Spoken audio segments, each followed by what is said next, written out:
The morning I found my husband Gerald dead, I was carrying his breakfast on the tray we'd received as a wedding gift 40 years ago. The oatmeal was still warm when I realized he'd been gone for hours, his hand already cold in mine. 3 days later, sitting in a lawyer's office in Salem, Oregon, I learned that Gerald had left me nothing. Not half the house, not shared assets, nothing. Everything. Our Victorian home on Maple Street, every account, every investment we'd built over 4 decades, went entirely to our son Patrick. I thought it was a mistake. It had to be a mistake. But Patrick's face told me otherwise. He already knew. He'd known before Gerald died, and he felt nothing. The funeral was on Wednesday. By Thursday afternoon, Patrick stood in my living room with a lawyer and a locksmith and said words I'll never forget. "Get out of here, old woman. This house is mine now." I had 2 hours to pack 40 years of my life into 3 suitcases.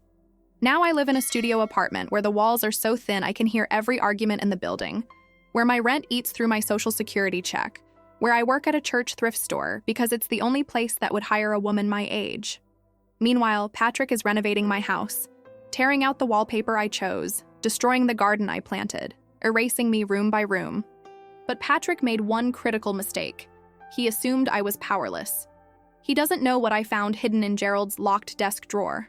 Documents, bank statements from the 1980s, photographs, evidence of crimes that built our fortune, fraud, theft, corruption, money that sent another man to prison while Gerald walked away clean, money that paid for Patrick's perfect life. I spent weeks on my knees in that tiny apartment praying for the strength to forgive, begging God to help me let go of my rage. I wanted mercy. I wanted grace. I wanted to be the woman I'd been raised to be, kind, forgiving, silent. But when I saw Patrick at the grocery store walking past me like I didn't exist, like 40 years of sacrifice meant nothing, something inside me broke. The truth is a weapon I've been carrying for 30 years. My husband made me promise never to use it, never to expose what he'd done, never to destroy the illusion of respectability he'd built. But I'm done keeping promises to dead men who betrayed me. I gave the documents to a reporter. I told him everything. About the fraud scheme, about the stolen money, about the man who went to prison while my husband got rich.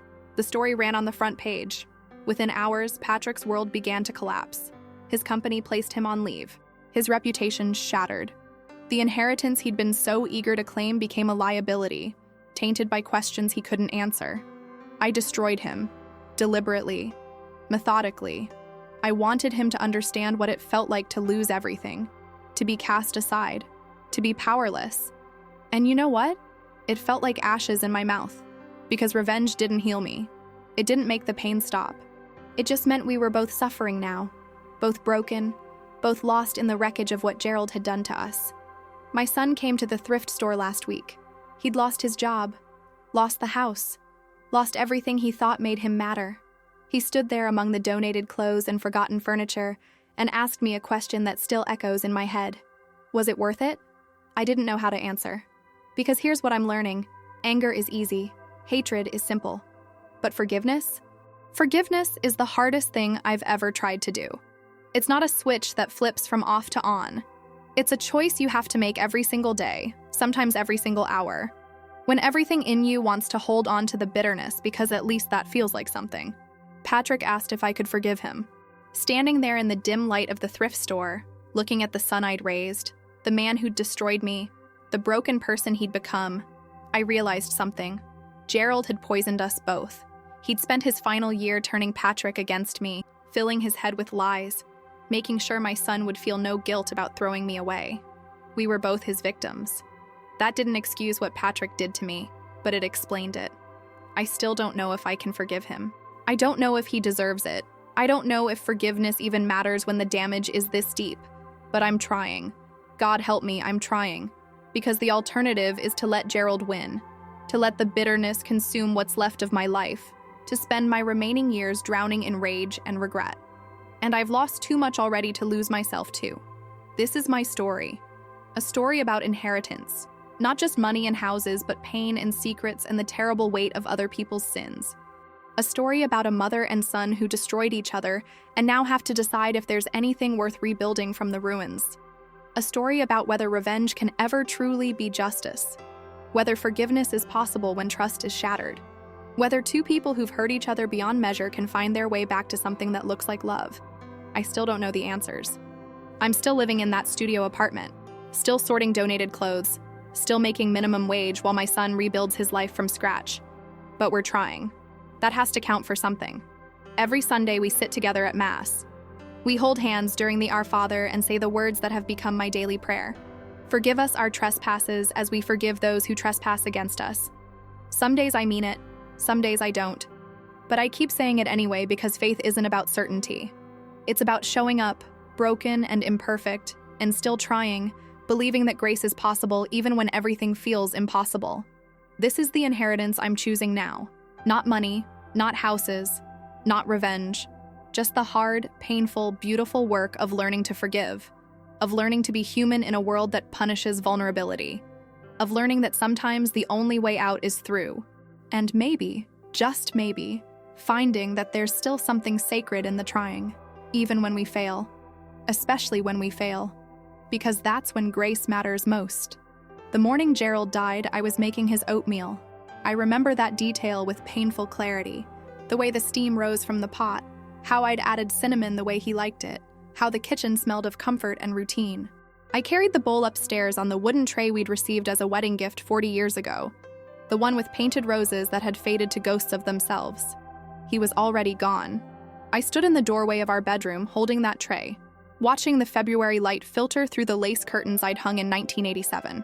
Gerald lay against the pillows exactly as I'd arranged them the night before, his hands folded on his chest, his face peaceful. For one absurd moment, I thought he was sleeping. Then I saw the stillness, the absolute, terrible stillness that only comes with death. I set the tray down on the dresser. The bowl clinked against the wood. I walked to his side and took his hand, and it was cold.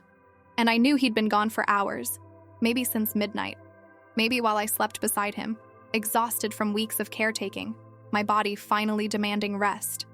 "Gerald," I whispered, even though I knew he couldn't hear me. "Oh, Gerald." I didn't cry. Not then. I just sat there holding his hand, watching the light change in the room, thinking about how we'd painted these walls together in 1989, how he'd gotten more paint on himself than on the wall, how we'd laughed about it for years. The room still held traces of us. The quilt I'd sewn, the photographs on the nightstand, the bookmark in his Bible marking the Psalms he'd been reading. I called Patrick at 7:30. He didn't answer. I left a message. "Your father passed away this morning. Please call me back." My voice sounded strange, distant, like it belonged to someone else. He called back at 9. "I'll be there tomorrow," he said. Not, "I'm sorry." Not, "How are you holding up?" Just a statement of logistics, as cold as the February air outside. The coroner came. The funeral home came. People from our church came, bringing casseroles and sympathetic embraces. Father Miguel sat with me in the kitchen, his weathered hands wrapped around a mug of coffee I'd made too strong. He didn't offer platitudes. He just sat there, present, and somehow that was enough. "Gerald was a good man," he finally said. I nodded because what else could I do? Gerald had been a good man, mostly. He'd provided for us, never raised his hand to me, attended Mass every Sunday. But he'd also kept secrets, made choices I didn't understand, and, I would soon discover, left me to face the consequences alone. Patrick arrived the next evening, pulling up in his sleek black Mercedes that looked obscenely out of place on our quiet street.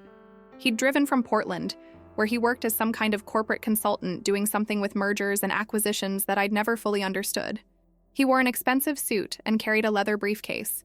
He looked like success incarnate. Tall, commanding, with Gerald's sharp features but none of his warmth. "Mom," he said, embracing me briefly in the doorway.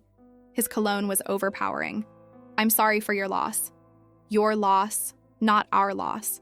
As if Gerald had been mine alone, as if Patrick had lost nothing more than a distant acquaintance. "Come in," I said, stepping back. "Are you hungry? I'm fine." He moved past me into the living room, already pulling out his phone. "We need to talk about arrangements. I've contacted Peterson and Sons Funeral Home. They're expecting us tomorrow at 10. I blinked. I'd already called Morrison's. They handled my mother's service and Peterson's is better. He didn't look up from his phone. More professional. Trust me on this. I wanted to argue, but I was so tired. Tired from weeks of watching Gerald fade. Tired from the shock of finding him gone. tired from decades of smoothing over conflicts and keeping peace. So I just said, "All right." The funeral was efficient. Patrick organized everything with the same cold precision he probably brought to his business deals. He chose the casket, approved the flowers, wrote the obituary. I felt like a guest at my own husband's funeral, watching from a distance as my son orchestrated everything with barely a glance in my direction. At the cemetery, standing beside the open grave, I finally cried. Not dramatic sobs, just quiet tears that ran down my face while Father Miguel spoke about resurrection and eternal rest. Patrick stood beside me, dry-eyed, checking his watch twice during the service. Afterward, at the reception in our church hall, I moved through the crowd accepting condolences, slicing pie, refilling coffee cups. This was what I did, what I'd always done. Taken care of people, made sure everyone was comfortable, put others' needs before my own. Mrs. Chen from across the street squeezed my hand. "You'll stay in the house, won't you, dear? It would be too sad to see you leave after all these years." "Of course," I said automatically. Where else would I go? But even as I said it, I felt a chill. Patrick had been having hushed phone conversations all day, stepping outside whenever his phone rang. He'd spent an hour in Gerald's study with the door closed. Something felt wrong, but I pushed the feeling aside. I was grieving. I was imagining things. The reading of the will happened 3 days later, in the office of Robert Hartley, the lawyer who'd handled Gerald's affairs for 20 years. I'd met Robert at countless church functions, a quiet man with kind eyes who always asked about my garden. I trusted him. I shouldn't have. Patrick and I sat across from Robert's mahogany desk in leather chairs that creaked when we moved. Robert's office smelled of old books and furniture polish. Through the window behind him, I could see the street where Gerald and I used to walk on Saturday mornings, stopping at the bakery for coffee and pastries. "Thank you both for coming," Robert said, arranging papers in front of him. He wouldn't meet my eyes. "I want to express my deepest condolences for your loss." Patrick nodded curtly. I murmured my thanks. "Gerald's will is straightforward," Robert continued. "He updated it 6 months ago." He paused, glancing at me quickly before looking away. "The house at 847 Maple Street, along with all property, accounts, and investments, are left entirely to Patrick Gerald Marsh." The words didn't register at first. I heard them, but they seemed to belong to some other conversation, some other family. "I'm sorry," I said softly. "I think there's been a mistake." Robert's face was pained. "There's no mistake, Evelyn. Gerald was very clear in his intentions. But the house." I looked at Patrick, expecting to see confusion, shock, anything human. Instead, he stared at Robert with the focused attention of someone hearing exactly what they expected to hear. "He knew," I whispered, the realization hitting me like cold water. "You already knew." Patrick didn't respond. Robert cleared his throat. "There is a provision that you may remain in the house for up to 30 days following Gerald's death, to give you time to make arrangements." 30 days. 4 decades reduced to 30 days. "I don't understand," I said, and my voice cracked despite my efforts to keep it steady. "We built that house together. We chose it together.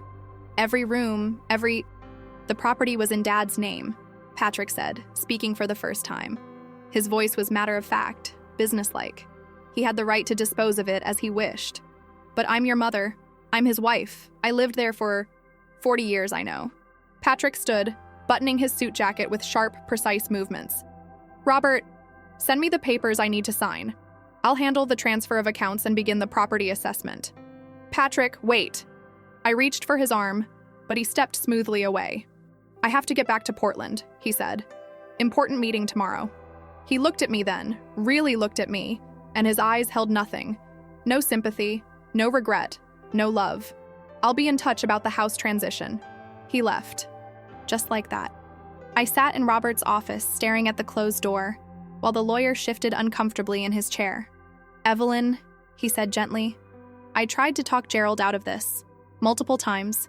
I told him it wasn't right, that you deserved protection, but he insisted. He said Patrick needed to learn responsibility, that giving him everything would force him to what?" I stood abruptly. Force him to throw his mother onto the street? That was Gerald's grand plan for teaching responsibility? Robert had no answer. I drove home in a daze, my hands shaking on the steering wheel. The house looked the same as always, welcoming, solid, home. But now it felt different. like I was seeing it through glass, already separated from it. Inside, I moved through rooms I'd inhabited for 4 decades, touching familiar objects that suddenly felt foreign. The dining table where we'd shared thousands of meals. The couch where I'd rocked Patrick as a baby. The kitchen where I'd prepared countless dinners, birthday cakes, holiday feasts. All of it. None of it mine. I made tea I didn't drink and sat at the kitchen table as darkness fell. I didn't turn on the lights. I just sat there, watching shadows lengthen across the floor, trying to understand how the man I'd loved, the man I'd cared for through sickness and health, could have done this to me. Gerald had been distant the last few years, preoccupied, spending hours in his study with the door locked. I'd attributed it to age, to the cancer diagnosis, to fear of dying. Now I wondered what he'd really been doing in there. What had he been thinking? What had I done or failed to do to deserve this betrayal? My phone rang. Patrick. "I'll be coming by Thursday afternoon," he said without preamble. "We need to discuss the transition timeline. Patrick, please, can we talk about this? There has to be another way. Thursday, 2 o'clock. Be there." He hung up. I sat holding the phone, staring at the dark screen, and finally, I let myself break. I cried for Gerald, for my marriage, for the illusion of security I'd been living under. I cried for the son I'd raised who'd turned into this stranger. I cried for myself, for the old woman I'd become, powerless and discarded. But underneath the tears, something else was growing. Something hard and sharp. A question that wouldn't let me rest. Why? Why had Gerald done this? It wasn't like him. The man I'd known had been cautious, yes, sometimes distant, but never cruel, never deliberately harmful. What had changed? What had happened in those final months when he'd locked himself away? I dried my eyes and stood. The house was dark, but I knew every inch of it by heart. I walked upstairs to Gerald's study, a small room he'd claimed as his own space 30 years ago. I'd respected that space, rarely entering without invitation. Now I opened the door and turned on the light.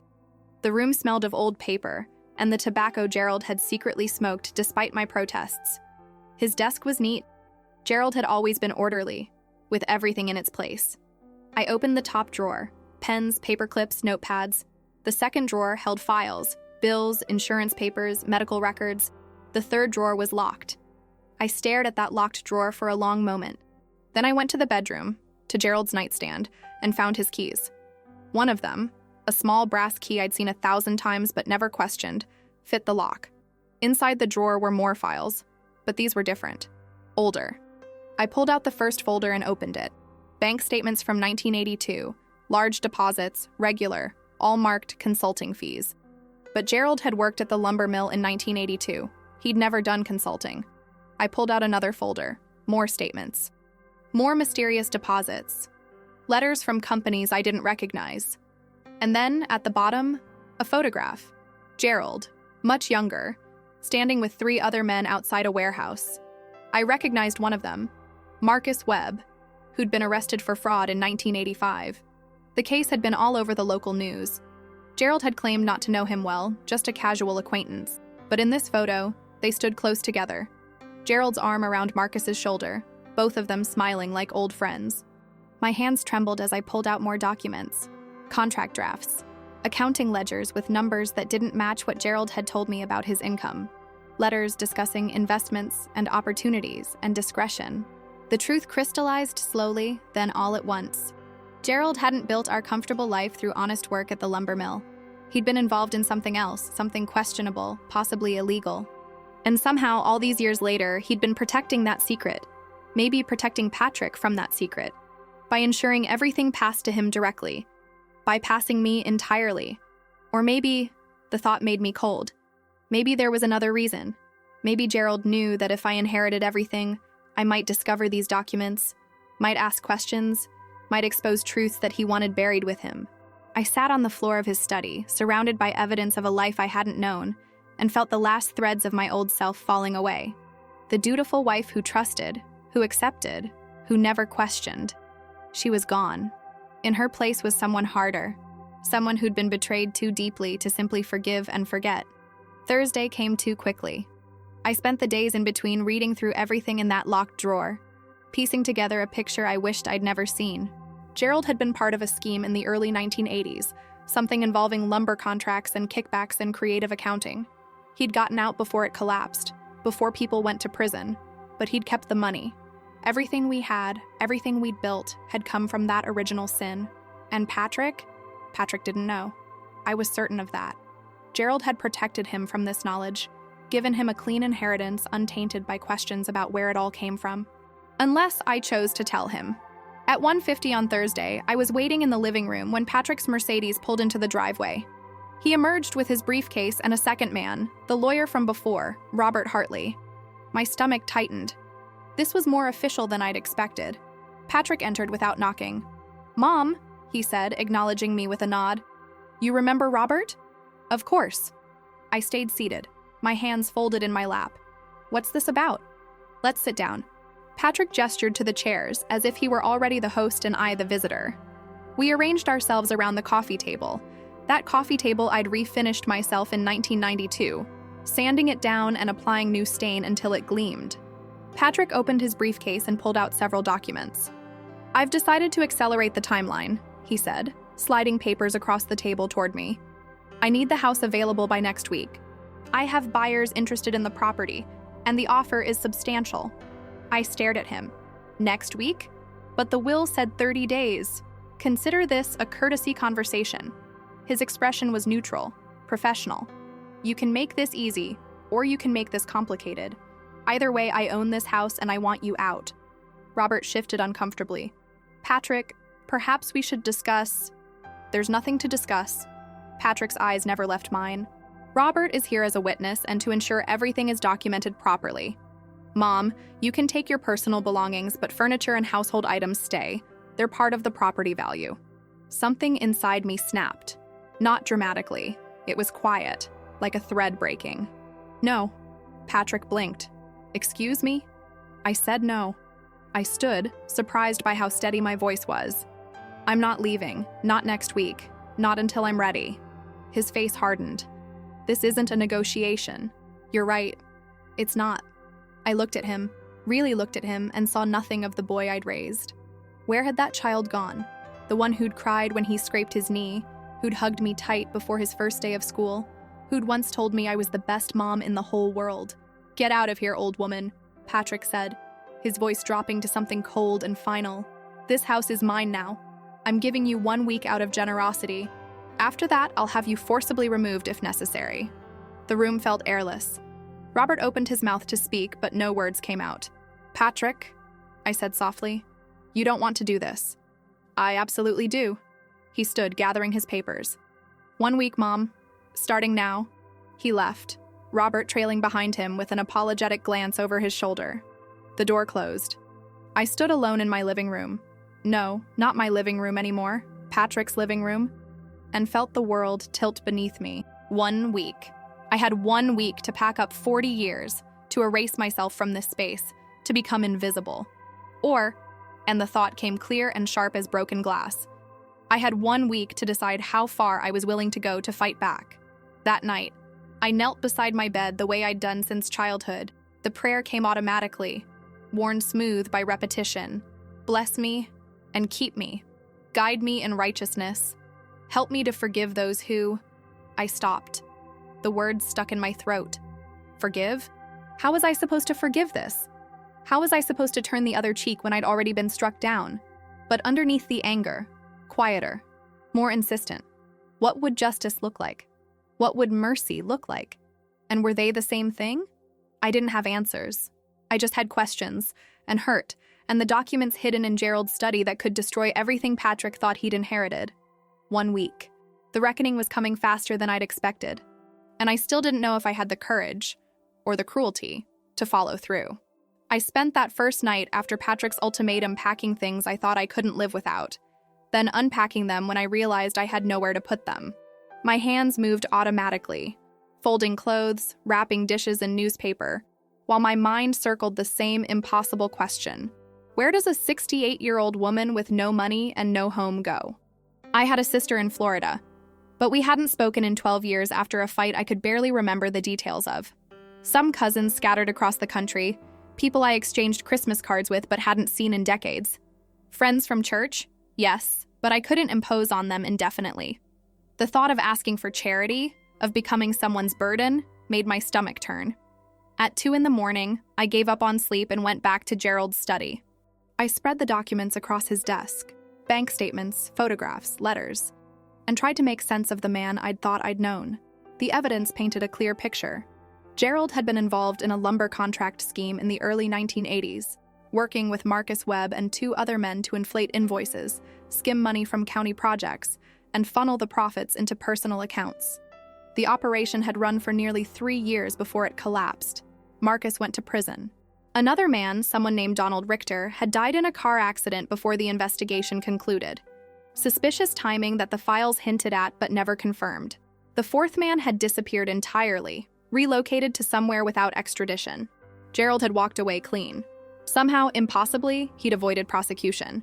The documents didn't explain how, but they showed the money, hundreds of thousands of dollars, carefully laundered through legitimate investments, slowly transformed into the comfortable life we'd lived. Our house, Patrick's education, the vacations, the cars, the security, all of it built on lies.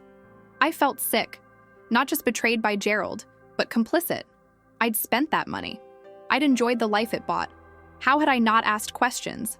How had I been so blind? The answer was simple and shameful. I hadn't wanted to see. Gerald had worked long hours, he'd been stressed, but the money kept coming and I'd been grateful for it. I'd been too busy raising Patrick, managing the house, being a good wife to look closely at where it all came from. Now Patrick was about to inherit it all. Not just the money, but the legacy, the secret, the sin. And I was the only one who knew the truth. I made coffee as dawn broke, standing at the kitchen window watching light creep across the yard. The roses I'd planted were dormant for winter, just thorny stems in the cold ground, waiting for spring.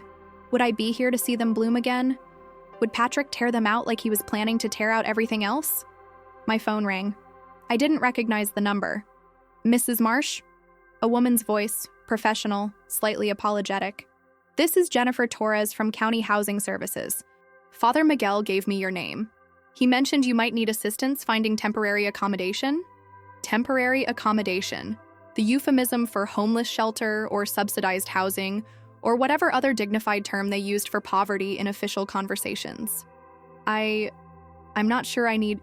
Father Miguel explained your situation. Jennifer continued gently. We have some options available. Single occupancy units in our senior living facility, or if you prefer more independence, there's a Section 8 housing program. Thank you, I interrupted, my voice tight. I appreciate the call, but I'm still making arrangements. Of course, I'll email you information about our programs just in case. And Mrs. Marsh? She paused. There's no shame in needing help. Everyone needs help sometimes. But there was shame. Terrible, burning shame that I'd devoted my life to a family that had discarded me, that I'd been so trusting, so passive, so stupid. After we hung up, I sat with my cold coffee and forced myself to think clearly. I had choices, few and painful, but choices nonetheless. Option 1, accept defeat. Take whatever charity I could find, disappear into subsidized housing, live out my remaining years in quiet poverty while Patrick enjoyed the fruits of his father's crimes. Option 2, fight legally. Hire a lawyer, contest the will, argue for spousal rights or elder abuse or something. But lawyers cost money I didn't have, and the will was legally sound. Robert had made that clear. Option 3, tell Patrick the truth about his inheritance. Show him the documents, explain where the money really came from, watch his perfect life crumble under the weight of his father's sins. That last option sat in my chest like a stone. It was the nuclear option, the one that would hurt him most. It was also the only option that gave me any power. But was it justice or just revenge? I thought of Father Miguel's homily from 2 Sundays ago before everything fell apart. He'd talked about mercy, about how true strength came not from the ability to hurt others, but from the choice not to. How holding grudges poisoned the soul more than any external injustice ever could. I'd nodded along, agreeing easily from the safety of my comfortable life. Now facing actual injustice, actual cruelty, those words felt impossible. How was I supposed to show mercy to someone who'd shown me none? Friday evening, I went to Mass. The church was nearly empty for the weekday service, just a handful of elderly regulars and a young mother with restless children. I slipped into the back pew. the same spot where Gerald and I used to sit, and let the familiar rhythms wash over me. The standing, the sitting, the responses I could recite in my sleep. Father Miguel's voice carried through the small space. "Forgive us our trespasses, as we forgive those who trespass against us." The words caught in my throat. I couldn't say them. I sat there silent, while around me the congregation prayed for forgiveness they both needed and offered. After Mass, Father Miguel found me in the parking lot. "Evelyn," he said, concern creasing his weathered face. "I've been worried about you. Have you eaten today?" I couldn't remember. "I'm fine, Father." "You're not fine." He guided me to a bench near the church entrance, sitting beside me with the patience of someone who had nowhere more important to be. "Jennifer Torres called me. She said you turned down help." "I don't need charity." "Everyone needs help sometimes. There's no shame in it." That's what she said. We sat in silence while the other parishioners departed, their cars pulling away one by one until we were alone in the dimming light. "I'm angry, Father," I finally said. "I'm so angry I can barely breathe sometimes, and I don't know what to do with it." "Anger isn't a sin, Evelyn. It's what we do with anger that matters." "I want to hurt him." The admission came out barely above a whisper. "My own son. I want to hurt him the way he's hurt me. Does that make me a terrible person?" Father Miguel was quiet for a long moment. "It makes you human," he said finally. "The question isn't whether you want to hurt him. The question is whether you will." "I have information," I heard myself say, "about Gerald, about where our money came from, things that could destroy Patrick's life if I shared them. And you're considering it." "Yes." I looked at him then, needing him to understand. "He threw me out, Father." He looked at me, his own mother, and felt nothing. Doesn't that deserve consequences? Perhaps, but consequences delivered in anger rarely heal anything. They just spread the wound wider. So I'm supposed to just forgive him? Let him get away with this? I didn't say that. Father Miguel folded his hands, studying them as if the answer might be written there. There's a difference between forgiveness and enabling. You can forgive someone and still hold them accountable. You can show mercy and still demand justice. I don't know how to do both. Neither do most people. That's why it's hard. He left me with that non-answer, that impossible puzzle. I sat on the bench until the automatic lights clicked on, bathing the parking lot in harsh fluorescent white. That weekend, I found a studio apartment in the industrial district. It was all I could afford on my Social Security. A single room with a kitchenette, a bathroom with cracked tiles, and windows that looked out onto a chain-link fence. The landlord, a tired-looking man named Ray, barely glanced at my application before approving it. "First and last month plus deposit," he said. "You can move in Monday." I wrote the check, nearly emptying my savings, and took the keys. The metal felt cold in my hand. Nothing like the warm brass of the keys to my real home. On Sunday, Patrick came to the house. I heard him before I saw him, his voice echoing through the rooms as he spoke on his phone. "Yeah, the place needs work, but the location is prime. We'll flip it in 6 months. Easy profit." He was already selling it, already erasing me. I found him in the kitchen, measuring the countertops with a laser tool. "Patrick." He glanced up, annoyed at the interruption. "What?" "I need to talk to you." "I'm busy. If this is about extending your deadline, it's about your father." Something in my tone made him pause. He pocketed the laser and crossed his arms. "What about him?" I'd rehearsed this moment a dozen times, but now that it was here, the words felt inadequate. "Did you ever wonder where the money came from?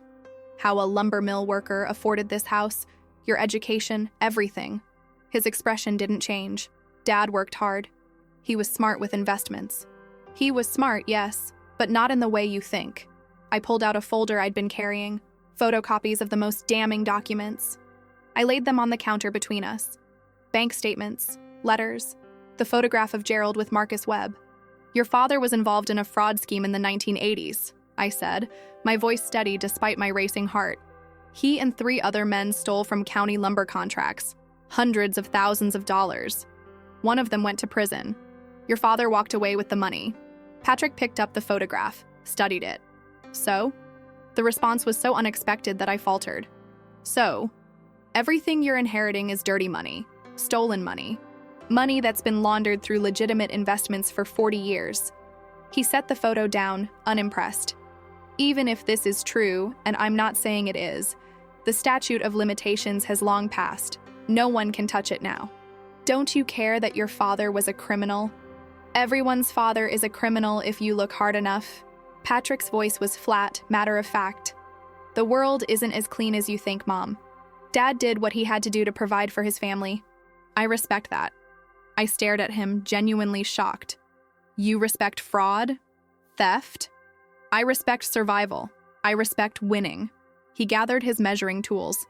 Is this your big play? You thought showing me this would make me feel guilty? Give you the house back out of some moral crisis? I thought you'd want to know the truth. I already knew. The words hit me like a slap. Dad told me last year, when he changed the will. He explained everything, the scheme, the money, why he was leaving it all to me and not you. You knew?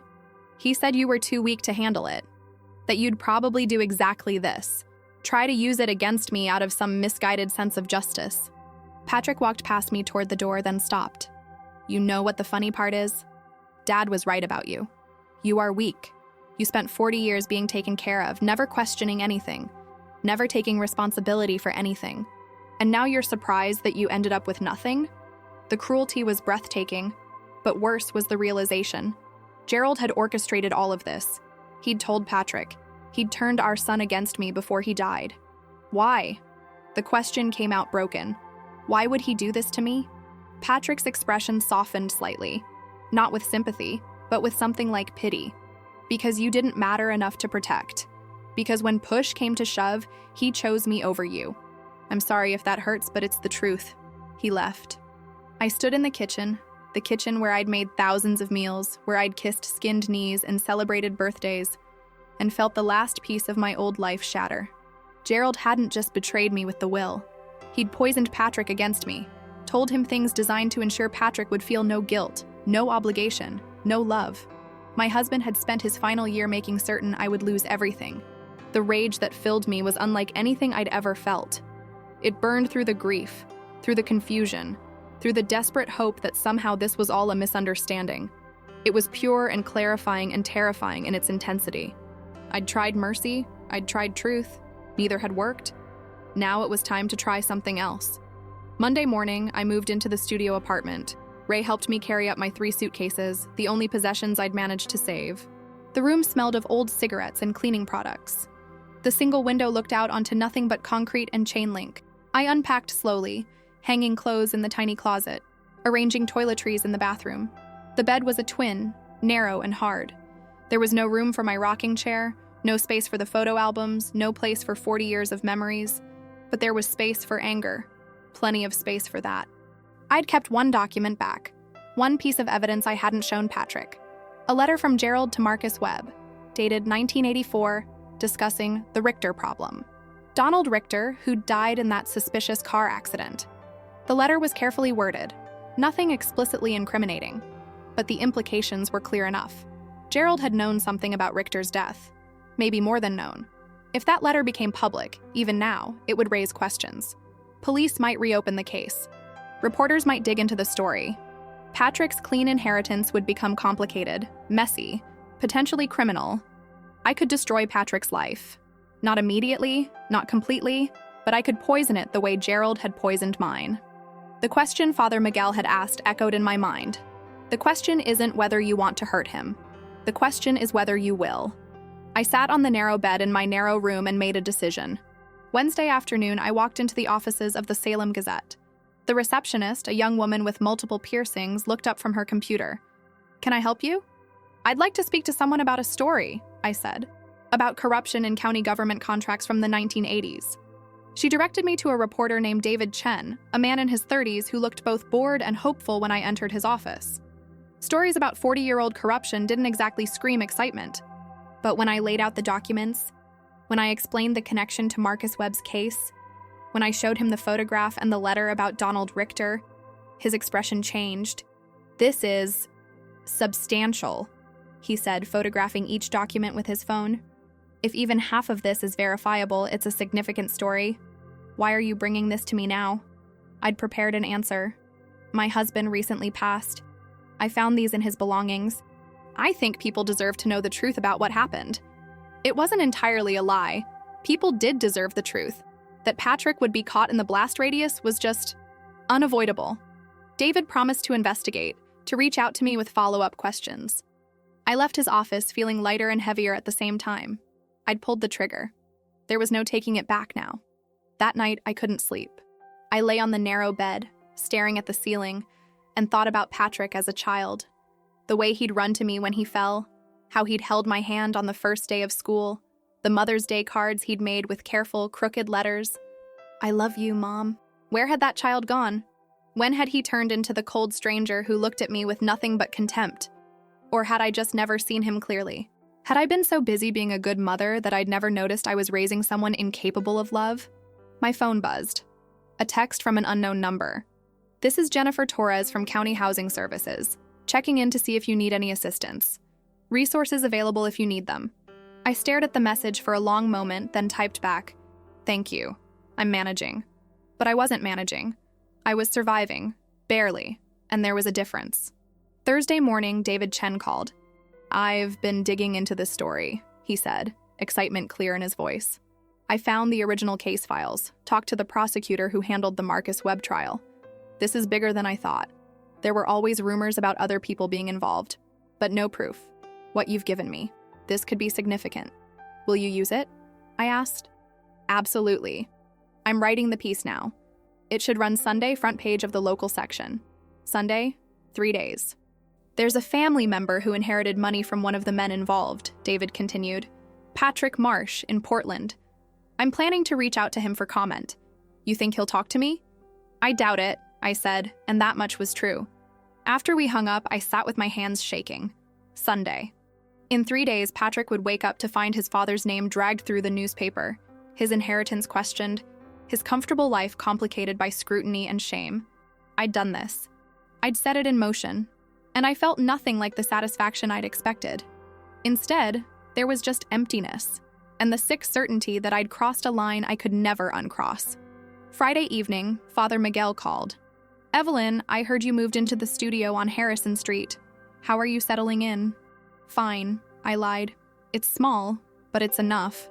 I was hoping you'd come to confession tomorrow. It's been a while." The suggestion made my stomach tighten. "I don't think I'm ready for that, Father. Sometimes confession isn't about being ready. It's about being honest." His voice was gentle but insistent. "Will you come? For me?" I didn't want to, but something in his tone suggested he knew, or suspected, what I'd done. "All right," I said finally. "Tomorrow." Saturday afternoon, I walked to St. Catherine's. The church was quiet, cool despite the spring warmth outside. I knelt in the confessional, the familiar wooden booth that smelled of furniture polish and decades of whispered sins. "Bless me, Father, for I have sinned," I began automatically. "It's been 4 months since my last confession. Go ahead, child." The darkness of the confessional felt simultaneously safe and suffocating. "I've done something terrible," I said, and my voice cracked. "I've hurt someone, my son. I gave information to a reporter that will destroy his reputation, maybe his career. And I did it because I wanted to hurt him, because he hurt me." Silence. Then, "Do you regret this action?" Did I? I regret that it came to this. I regret that he gave me no other choice. We always have choices, Evelyn. Do we? The question came out sharp, angry. He threw me out. He showed me no mercy. Why do I owe him mercy? You don't owe him anything, Father Miguel said quietly. That's not what mercy is. Mercy isn't something we give because it's owed. It's something we give because it's who we choose to be. I don't want to be merciful. I want justice. And you'll have it. The article will run, and your son will face consequences for benefiting from his father's crimes. But will that heal you, Evelyn? Will that make you whole? I had no answer. The pain you're causing him won't reduce the pain you're carrying, Father Miguel continued. It will just mean both of you are suffering. Is that really what you want? I don't know what I want anymore. The truth of that statement hit me hard. I just know I can't keep being the one who loses everything while everyone else gets away with everything. Then stop keeping score, he said simply. Stop measuring who deserves what. Ask instead, what kind of person do you want to be? What do you want to be able to live with when this is all over? I left the confessional without receiving absolution. I couldn't bring myself to promise I'd stop the article, couldn't commit to a penance I knew I wouldn't perform. But Father Miguel's questions followed me home. echoing in the empty studio. What kind of person did I want to be? Sunday morning arrived too quickly. I didn't buy the newspaper. I couldn't bear to see it. But David Chen texted me. Article ran today, already getting calls. Thank you for your courage in coming forward. Courage. He'd called it courage. It didn't feel like courage. It felt like devastation. At 11:30, my phone rang. Patrick. I stared at his name on the screen, my finger hovering over the answer button. Finally, I picked up. You destroyed me. His voice was shaking, with rage or something else I couldn't tell. The article, the story. You gave them everything. Yes. Why? What did you hope to accomplish? I hoped you'd understand, I said quietly, what it feels like to lose everything. You vindictive, bitter old woman. Stop. Something in my voice made him go silent. I am bitter. I am angry. You made me this way. You and your father, between you took everything from me and expected me to disappear quietly. Well, I didn't. Maybe that makes me terrible. Maybe that makes me vindictive. But at least I'm still here. You've ruined my reputation. My firm is already questioning my position. The money, people are asking if I can even legally keep it. Good, I said, and meant it. Now you know how it feels. I will never forgive you for this. I know, I said. I don't forgive you either. Maybe that's something we finally have in common. I hung up before he could respond. And then, in the silence of my tiny apartment, surrounded by the wreckage of my life and his, I finally cried. Not the gentle tears of grief, but hard, racking sobs that shook my entire body. I'd won. I'd hurt him. I'd gotten my revenge. And it felt like ashes in my mouth. Because Father Miguel was right. The pain I'd caused Patrick didn't reduce my own pain. It just meant we were both suffering now, both broken, both lost. I'd wanted justice. I'd wanted him to understand. But all I'd accomplished was spreading the damage wider, making sure the sins of the father truly did visit the son. And somewhere in that realization, in that terrible clarity, I understood. This wasn't over. Revenge never solved anything. It just created new wounds that would need new healing. The question was, did I have the strength to be the one to stop the cycle? Or would I let it consume us both? The week after the article ran, I stopped answering my phone. Reporters called, not just David Chen, but journalists from Portland, from Seattle, even one from a true crime podcast. They all wanted the same thing. Details, drama, the emotional story of the woman who'd exposed her own family's corruption. I gave them nothing. I'd already given too much. The studio apartment felt smaller each day, the walls pressing in like the closing pages of a book I didn't want to finish reading. I took a job at St. Catherine's thrift store. Father Miguel had offered it quietly, without fanfare, just a simple, "We could use help sorting donations 3 days a week if you're interested." The pay was minimum wage, barely enough to supplement my social security. But it was something. It was purpose when I desperately needed one. Mrs. Chen came by the first week bringing a casserole in a disposable container. She didn't ask questions, didn't mention the article that had made me briefly infamous in Salem's small community. She just handed me the food and squeezed my hand. "You're stronger than you know," she said. I didn't feel strong. I felt hollowed out, like someone had scooped away everything essential and left only the shell. The thrift store became my refuge. I spent hours sorting through donated clothes, pricing items, organizing shelves. The work was mindless, meditative. I'd hold a dress someone had discarded and wonder about the life it had lived. Celebrations it had witnessed, sorrows it had absorbed. Everything ended up here eventually, in this purgatory of forgotten things. "You're good at this," said Rose, the store manager, watching me arrange a display of vintage kitchenware. She was 72, still working because her pension hadn't been enough, and she had a no-nonsense warmth that made me feel less alone. "You have an eye for making things look valuable." "I just know what used to matter," I said. She studied me for a moment, then nodded. "That's wisdom, honey. Different from knowing what matters now, but it's a start." 2 weeks after the article, I received a letter. Not email, not a text, an actual letter. Cream-colored envelope with my name handwritten in careful script. No return address. Inside was a single page. "Mrs. Marsh, my name is Sarah Webb. You don't know me, but my father was Marcus Webb. He died in prison 7 years ago, serving time for the crimes your article described. I want to thank you for coming forward. For 30 years, my family lived with the shame of what my father did, but also with the knowledge that he wasn't alone, that other men had walked away while he paid the price. Your courage in revealing the truth, even about your own husband, means more than you can know. My father made terrible choices, but he was also human. He was funny and kind sometimes, and he loved us even if he didn't show it well. I spent years hating him for what he did to our family. I'm only now learning to hold both truths at once, that he was guilty and that he was loved.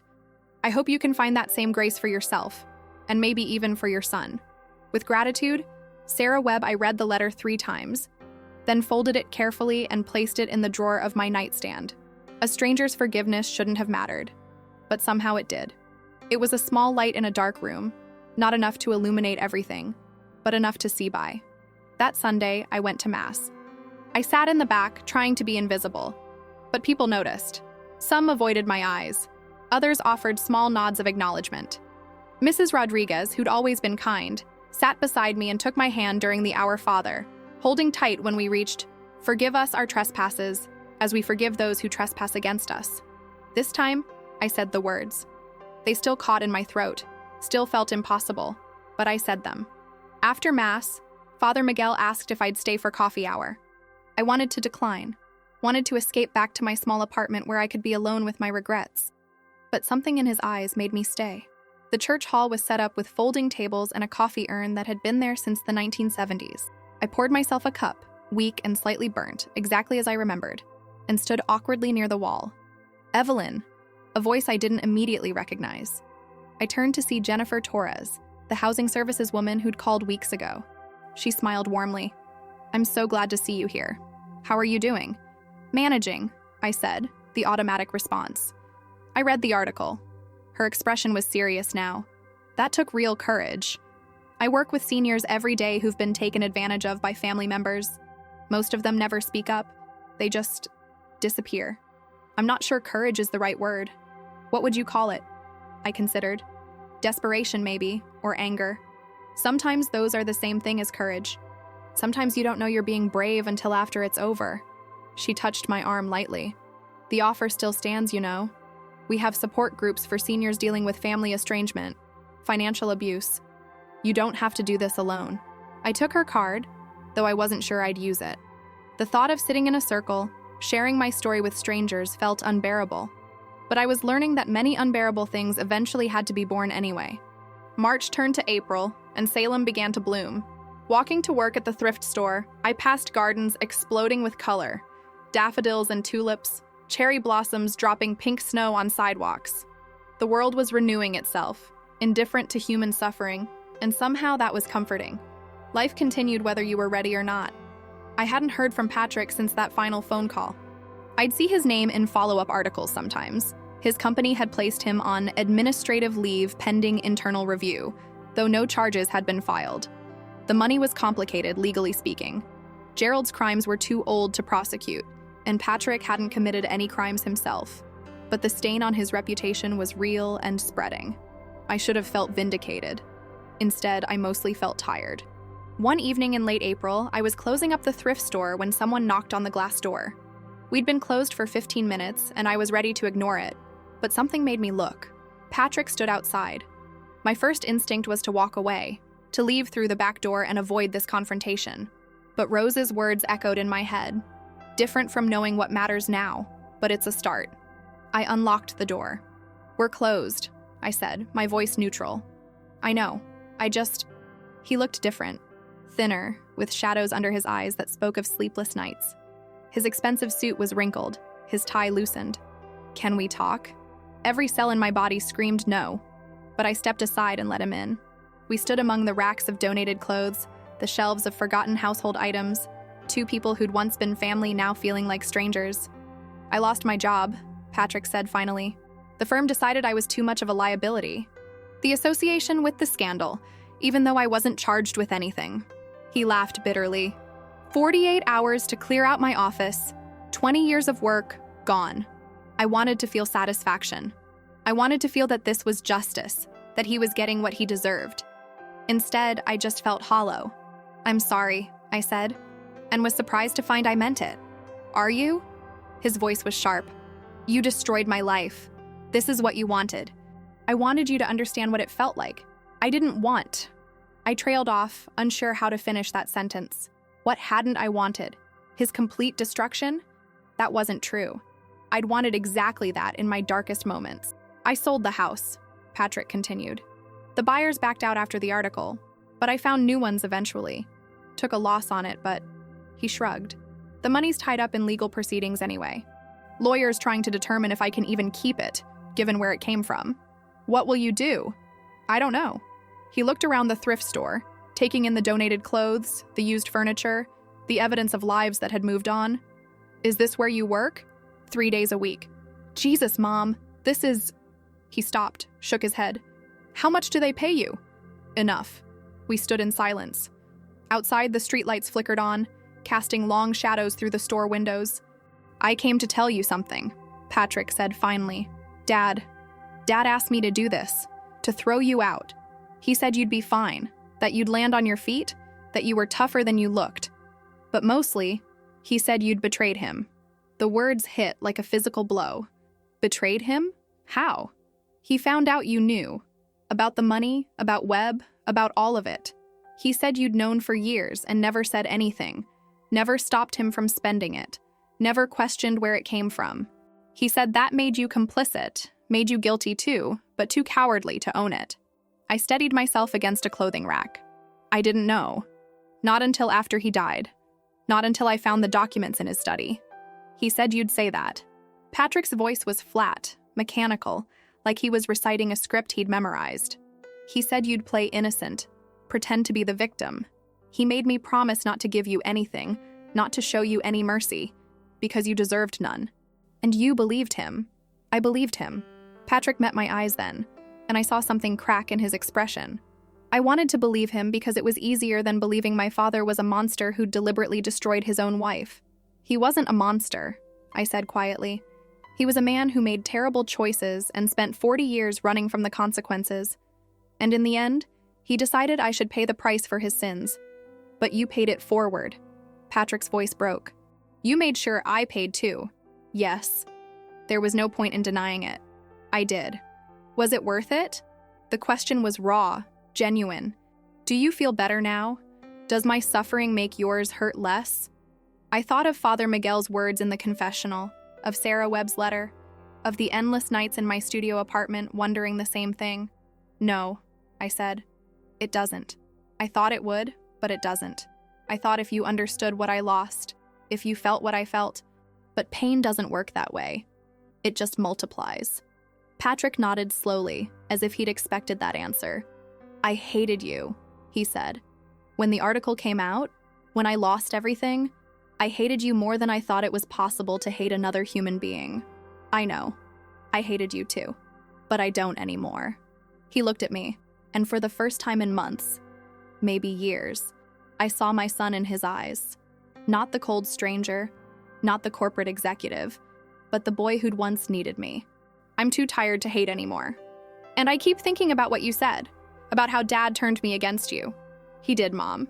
He spent a year before he died telling me stories about you, about how you'd trapped him into marriage, how you'd never appreciated his sacrifices, how you were weak and selfish.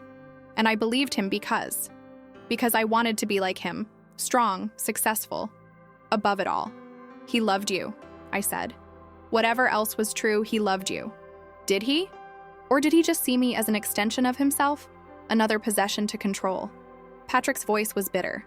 He never once asked me what I wanted. Not once. It was always about the family legacy, about building something that would last, about winning. Is that why you went into corporate work? To please him? I don't even know anymore.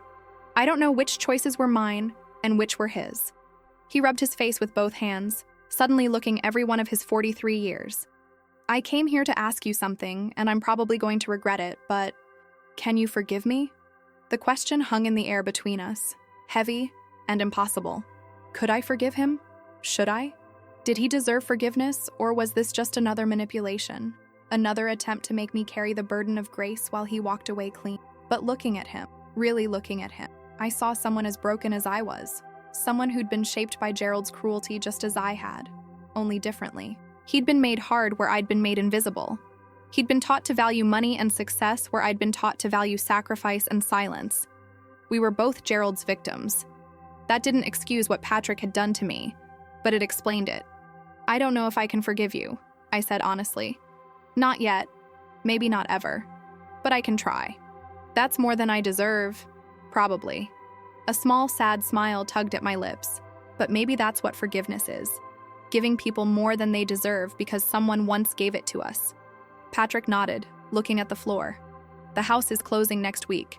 After the legal fees and the settlement with Webb's family? Yeah, they sued and I couldn't fight it. There's not much left. But there's some. I want you to have half. I don't want your money. It's not mine. It never was." He pulled out a piece of paper, a check already written. "It's not much. Maybe $50,000. Enough to get you out of here into a decent apartment with some security. It won't fix anything, but..." I looked at the check. $50,000. More money than I'd seen since Gerald died. Enough to change my circumstances, if not my life. "This doesn't make us even," I said. "I know. And it doesn't mean I forgive everything. I know that too." I took the check. Not because I wanted to, but because pride was a luxury I could no longer afford. "Thank you." Patrick turned to leave, then stopped at the door. "For what it's worth, I'm sorry. For all of it. For believing Dad. For throwing you out. For being cruel. I don't expect you to believe me, but I am. I believe you," I said. And surprisingly, I did. After he left, I sat in the dim thrift store, holding the check, and cried. Not from joy or relief, but from the sheer exhaustion of carrying so much pain for so long. The weight of it had been crushing me, and only now, in this moment of unexpected grace, did I realize how heavy it had been. The money changed things, but not in the ways I expected. I moved into a better apartment. Still modest, still in a part of town that wasn't fancy, but with real windows that let in light, and a kitchen large enough to cook actual meals. I bought furniture, not new, but better than what I'd had. I created a space that felt like mine. But more than the physical changes, something shifted inside me. The anger that had sustained me for months began to fade, not because I'd forgiven everything, but because I was simply too tired to keep feeding it. Anger requires energy, and I had so little left. I kept working at the thrift store, even though I didn't need to anymore. Rose had become a friend, and the work gave me purpose beyond survival. I liked helping people find treasures among the donations. Liked knowing that things others had discarded could still have value, still have use. One day in June, a young woman came in with 3 trash bags full of clothes. "I'm moving across country," she explained. "Can't take everything with me. I hope someone can use these." As I sorted through the bags later, I found a beautiful blue dress. Vintage, perfectly preserved. It was the kind of thing I would have worn 40 years ago, when I was young and hopeful and believed the world was basically good. On impulse, I took it home. That night, I tried it on in front of the small mirror in my bedroom. It fit perfectly, as if it had been waiting all this time for me. I looked at my reflection, a 68-year-old woman in a dress from another era, and barely recognized myself. Not because I looked old, though I did, but because something in my eyes had changed. The woman looking back at me had been broken and had survived, had lost everything and had rebuilt, had hurt and been hurt, and had somehow found her way to something that wasn't quite peace, but was close enough to keep going. That Sunday, I saw Patrick at Mass. He was sitting in the back, looking uncomfortable, clearly not used to being there. I almost kept walking, almost let him be invisible the way he'd once made me invisible. Instead, I sat beside him.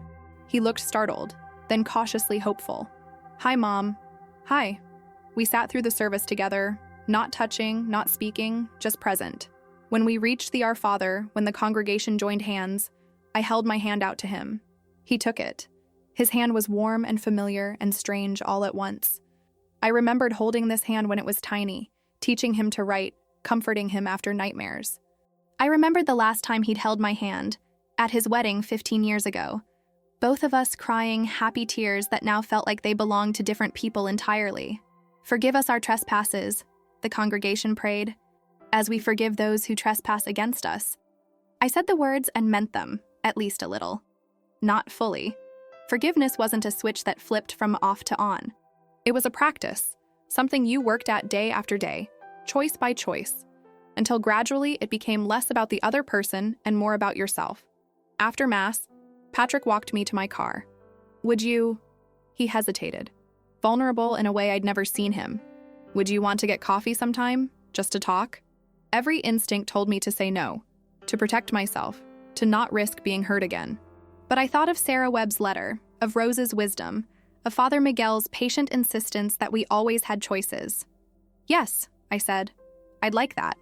We didn't become close.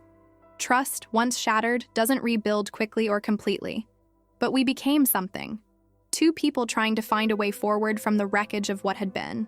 Patrick started coming to Mass regularly. He got a new job, something less prestigious, working for a nonprofit that helped at-risk youth.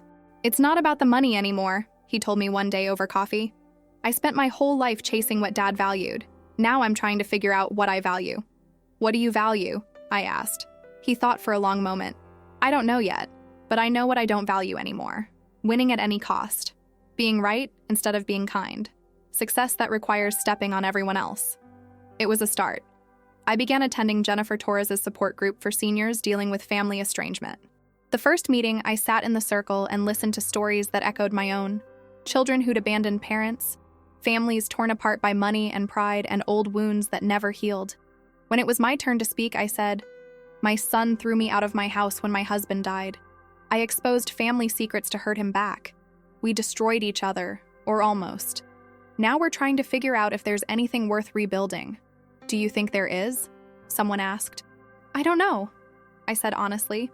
"But I think trying might be worth something, even if we fail." That became my mantra. Trying is worth something, even if we fail. I tried to forgive Gerald, though that was hardest of all. He wasn't here to apologize, wasn't here to explain or make amends. I had to find forgiveness for him in the absence of any justice, any resolution, any closure. Father Miguel helped. "Gerald was afraid," he told me one day when I came to him, frustrated and angry that I couldn't let go. Men like him, who build their lives on secrets, they become prisoners of those secrets. He couldn't tell you the truth without risking everything, so he chose to protect the lie, even if it meant sacrificing you. That doesn't make it okay. No, it doesn't. But understanding doesn't mean excusing. You can understand why he did what he did and still acknowledge it was wrong. Both things can be true. Slowly, painfully, I began to accept that Gerald had been neither villain nor hero, but simply human, flawed and frightened and doing the best he could with the broken tools he'd been given. It didn't erase the pain he'd caused, but it let me stop carrying him as a weight. In August, on what would have been my 41st wedding anniversary, I went to the cemetery alone. I stood over Gerald's grave, reading the headstone we'd chosen together years before. Gerald Thomas Marsh, beloved husband and father. "You weren't beloved at the end," I said aloud to the stone. "You were complicated and cruel and broken. But you were also the man I loved for 40 years. You were Patrick's father. You were human."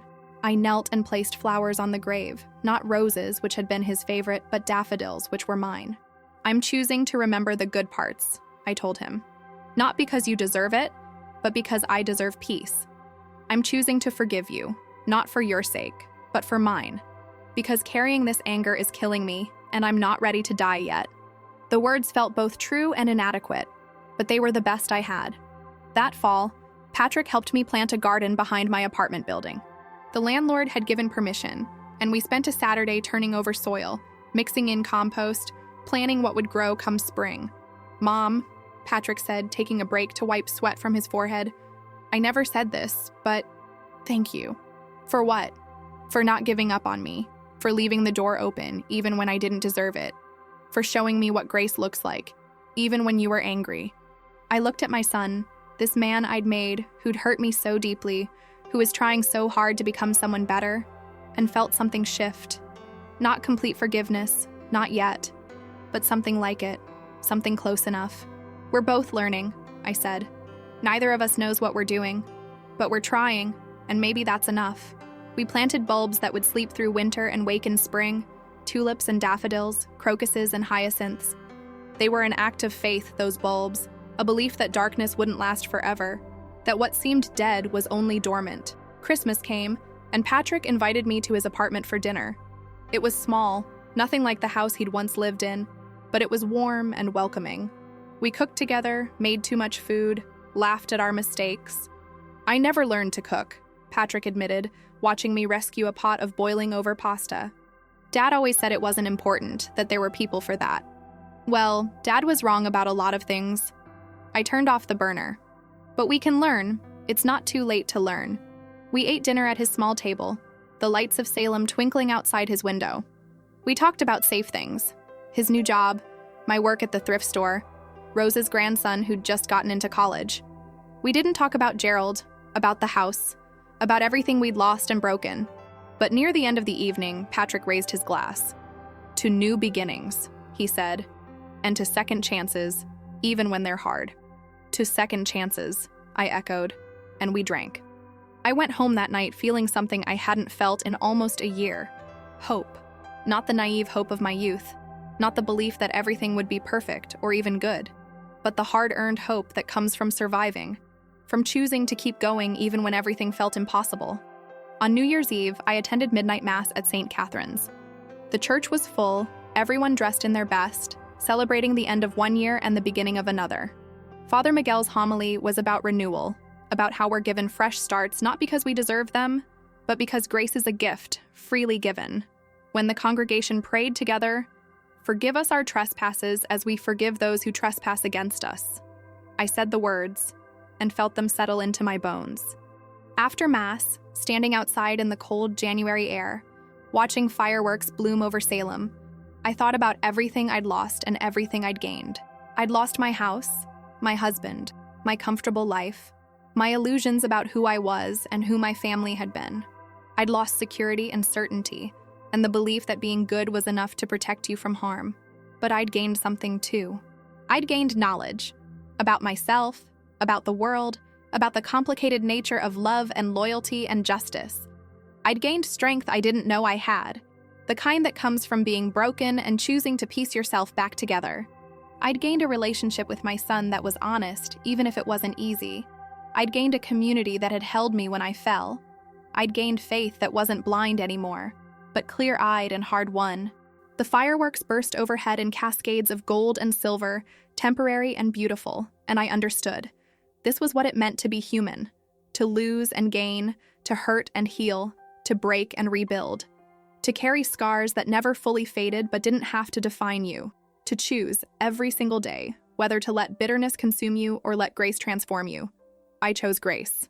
Not perfectly, not completely, not once and for all. But again and again, in small moments, in quiet choices, in the daily decision to keep my heart open even when it hurt.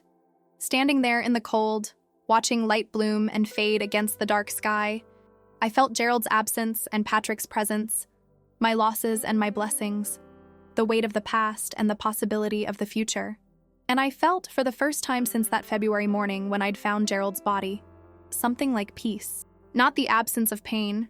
The pain was still there, would always be there in some form, but the presence of something larger than pain, the knowledge that I had survived, that I was still here, that my story wasn't over yet. The fireworks faded. The crowd began to disperse. I pulled my coat tighter against the cold and walked toward home. Not the home I'd lost, but the one I'd built from ruins and grace. Behind me, I heard my name. I turned to see Patrick, walking quickly to catch up. "Mom, wait." I wanted to. He paused, searching for words. "I wanted to start the year with you. If that's okay." "It's okay," I said.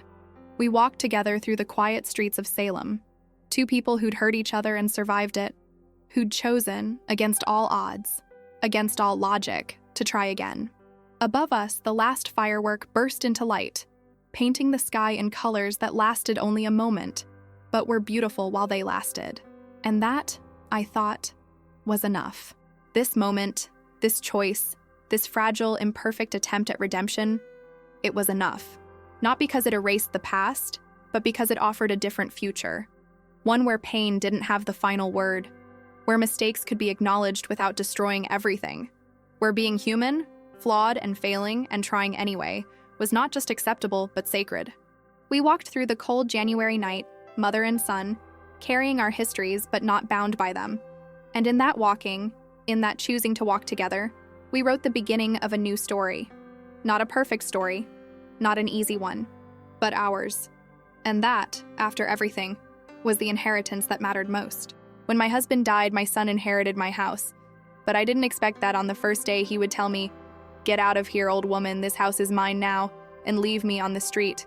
But he was forgetting that.